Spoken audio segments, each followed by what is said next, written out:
When talking about the Greeks, there are three main types of ancient Greek art: archaic, classical, and Hellenistic.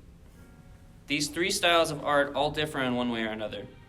Archaic was the first period in Greek art, which dates from the late 7th to early 5th century BCE. The Archaic period introduced red figure vases in temples. The second period of Greek art is classical, which dates from 480 to 323 BCE. This particular style of art idealized human form and the proportions that came along with it. They used mathematical proportions to sculpt these bodies to perfection. The last period is Hellenistic, from 323 to 30 BCE, and is similar to the classical style, but portray emotions and movement of subjects involving drama.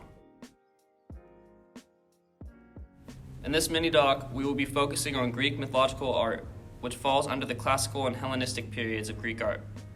The people of Greece were polytheistic, which means they believed in more than one god. Can I get a waffle? Can I please get a waffle? Greek mythology was important to the ancient Greeks because it gave meaning to the world and explained the things like weather and how the world was created. These gods were depicted as idealized versions of citizens of Greece with striking beauty as well as human imperfections. These are some of the more well-known gods and goddesses in Greek mythology. Athena, goddess of reason, wisdom, and war. Poseidon, the god of sea, earthquakes, and horses, plus many more.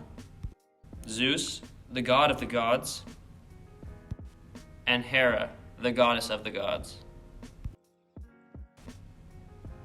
Nude males were portrayed in art and during all periods, but female nudity was not socially acceptable to display.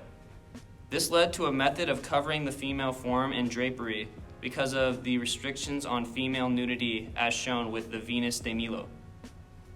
When the Greeks used the human body in their art, they often made them as perfect as possible in order to align themselves closer with the gods, who were seen as the perfect human form as shown in the Artemisian bronze.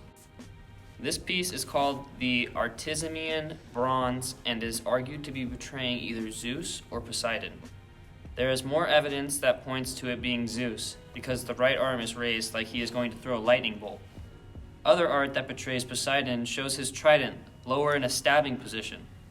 This was one of the original Greek bronzes that has not been created from marble by the Romans. The statue was created using the lost wax method of bronze casting. This piece has survived so long because it was on a sunken ship off of Cape Artemisium.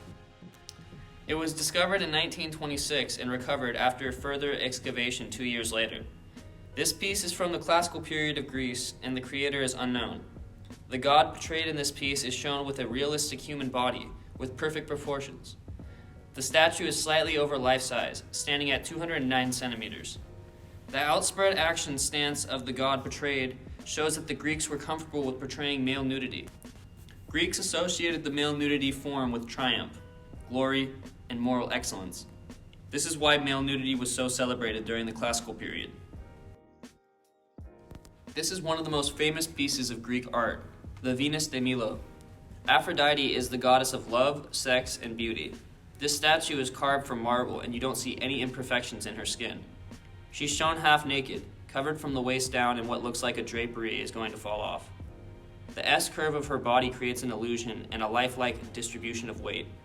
This statue has idealized proportions to portray beauty and ideal human form. This is from the Hellenistic period and is one of the more famous statues from this period. If you saw this piece during the time period it was created, it would have arms and been adorned with jewelry.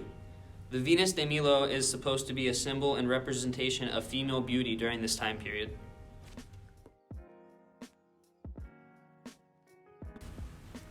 These are examples shown of the golden ratio. The golden section or golden ratio is similar to the primary method that the Greeks used to portray proportion of the body in art, especially the gods. It gives a naturalistic feeling in sculptures, but it is not the exact proportions of the average human body. The golden section is equivalent to about 1:1:6.